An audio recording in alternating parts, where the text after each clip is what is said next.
as the Chloe Bennet departing the CW's Powerpuff Girls live action series. Now, in my previous podcast, I believe, Streamline Podcast, episode 79, I did say that I was interested in the Powerpuff Girls live action series. For those who don't know, this series isn't going to be them as kids, it's going to be them as adults dealing with the issues and the trauma of them being superheroes as they were kids, as essentially they didn't have a typical normal childhood.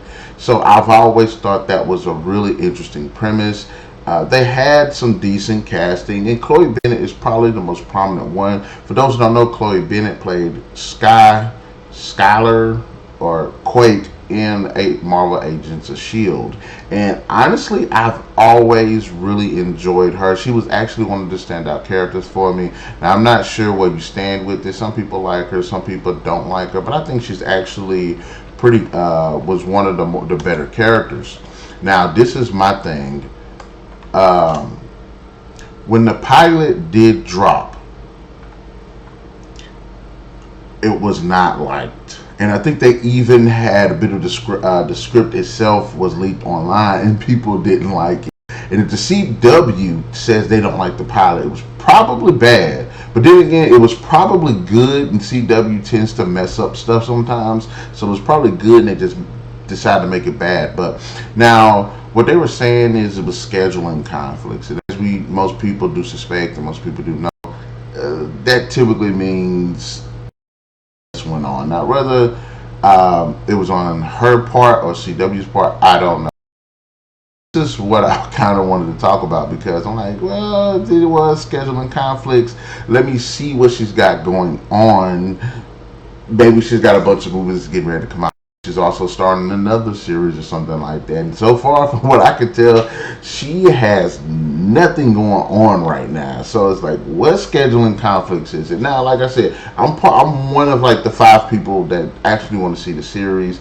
The Powerpuff Girls has been one of my favorite IPs since I was a kid. I really enjoyed the Powerpuff Girls. I like the movie. I like the new series. It's a bit more childish and tame, because for those who don't know, the original Powerpuff Girls did have a bit of adult humor in it. Some of the themes and stuff that they talked about was pretty mature, but it still remained childlike and overall. But it still had its adult moments in it. And now the Powerpuff Girls Z, hell no, that is one of the worst anime I've ever seen in my freaking life. And I hope the person that came up with that idea just so like kick him in the shin or something like that. Go back to the drawing board and never draw and write again. Well, the animation wasn't that bad. I can deal with that. But the story and the writing sucked. Interesting premise, but it still sucked. But I wonder how bad it was for Bennet to actually just kind of step away from it.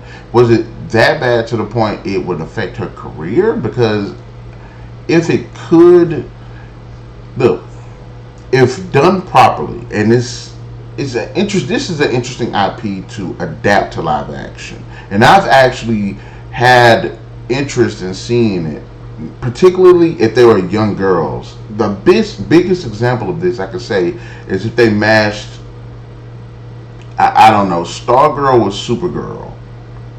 And Pretty Little Liars meets Stargirl and Supergirl, and there you have it. That's your Pop-Up Girls. Young girls having to deal with mysteries, being superheroes and stuff. And I felt like that would be much more of an interesting.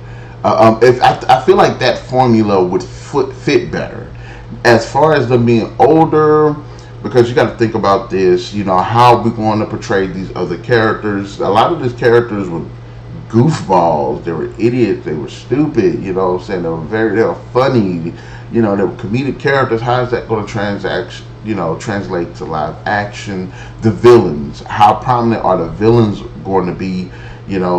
Are they going to be, because they were obscure, they weren't like typically the most serious of characters. I mean, if you say, hey, Mojo Jojo, him, Princess, like those characters, I can see those characters actually being live action. But like, what about the Gangrene Gang? What about Fuzzy Lumpkins? What about the Amoeba Boys? You know what I'm saying? Like characters like those, are they going to be in it? If they are they going to be stupid? You know what I'm saying? Are they going to be funny? Are they going to be serious? You know, those are some interesting points that I would like to point out. But as far as Chloe Bennet, even if I feel like even if the show would have sucked, I think a lot of people would have flocked to see it just for her. Because like I said, the other two chicks, I don't know who them chicks are. You know what I'm saying? She is the most prominent one, and I would have liked to have seen her be in it. Even though the casting is completely terrible. The casting is terrible. But honestly, now that I think about it, I'm like, are the Powerpuff Girls? What are they? Are they three little white girls? So, I don't know. I don't know. You know what I'm saying? But I feel like her leaving is going to potentially kill it. I mean, maybe they could get somebody else to replace her. Maybe they can reshoot the pilot, because you know pilots come first in the series if the pilot's well received. So as I said, I want to see it. I feel bad that she's out of it, because I feel like she could have brought something that she would not only bring some type of talent to it, especially with her performance, but also I think the huge following that she's got from Marvel Agents of S.H.I.E.L.D., that following could have potentially been on board with this, and I'm not sure where they're going to sit right now. Now, moving